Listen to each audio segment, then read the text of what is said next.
teacher's pet. See how it gets you a long way. Member for Balmain.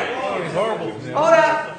Thank you, Madam Speaker. My question is to the Minister for the Environment. Minister, considering the actions of the federal government has made the New South Wales low sulphur fuel regulation inoperative, what is the government doing to urgently restore both stage 1 and 2 of this important air quality regulation? Thank you. Call the Minister for the Environment. Order.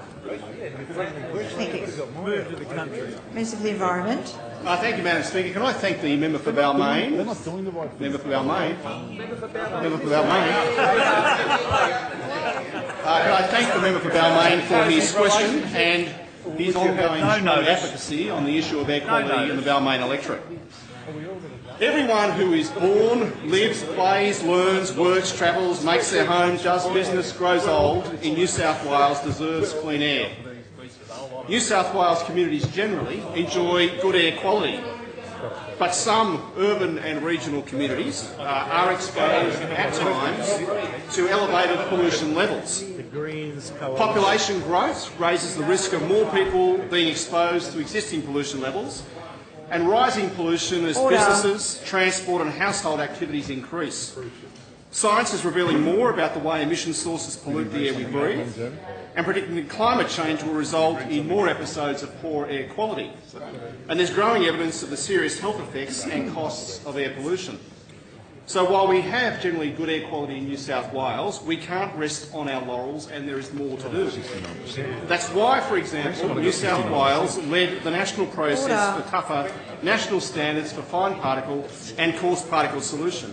And as a result, Australian jurisdictions have adopted what appear to be the toughest fine particle pollution standards anywhere in the world, and coarse particle standards which are tougher than most other developed economies, including the European Union, Canada and most of the United States. The government has worked with all stakeholders, including the local community, the cruise liner industry, fuel suppliers and relevant port and government agencies to reduce environmental impacts on cruise ships. Cruise ship visits to Sydney Harbour constitute more than 90% of all cruise ship visits to New South Wales ports. In September last year, the New South Wales Government introduced regulatory changes to require the use of low sulphur fuel, i.e. 0.1% or less, by cruise ships in Sydney Harbour in 2 stages. Stage 1 required the use of low sulphur fuel by cruise ships while berthed in Sydney Harbour from the 1st of October last year, and that took effect. And Stage 2 required the use of low sulphur fuel by cruise ships while otherwise in Sydney Harbour, and that was due to take effect from 1 July this year. These requirements fulfilled a New South Wales Government 2015 election commitment. They addressed strong community concerns raised about emissions from cruise ships, and in particular by residents living near the White Bay Cruise Terminal. In the course of developing that regulation, the EPA consulted widely, including with Commonwealth departments and agencies. In May 2016, the Commonwealth Government advised the EPA that amendments were made to the Commonwealth Protection of the Sea, Prevention of Pollution from Ships Act 1983, effective from January this year.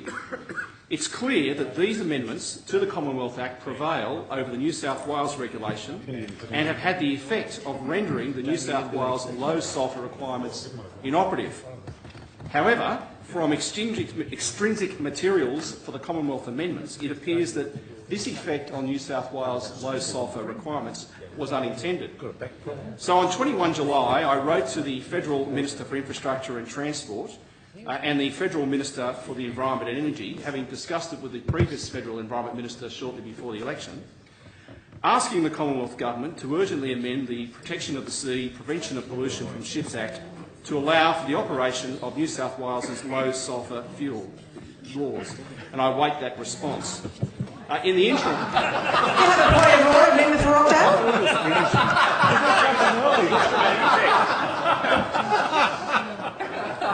Seem to be looking a little urgent.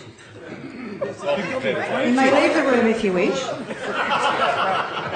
Minister for the Environment has the call. In the interim, the government has procured the agreement of both main cruise lines, whose ships regularly visit Sydney Harbour, namely Carnival and Royal Caribbean, to comply voluntarily with New South Wales low sulphur fuel requirements whilst at berth. This covers the significant majority of cruise ship sulphur dioxide emissions in Sydney Harbour. The government plans to extend the operation of its low sulphur requirements to cruise ships in regional ports, consistent with its election commitment, and we plan to do so following resolution of the current legal issue. A review of emissions from other shipping types has also been underway. A technical assessment of the feasibility, costs and emission impacts of adopting emission reduction measures. Member for Balmain.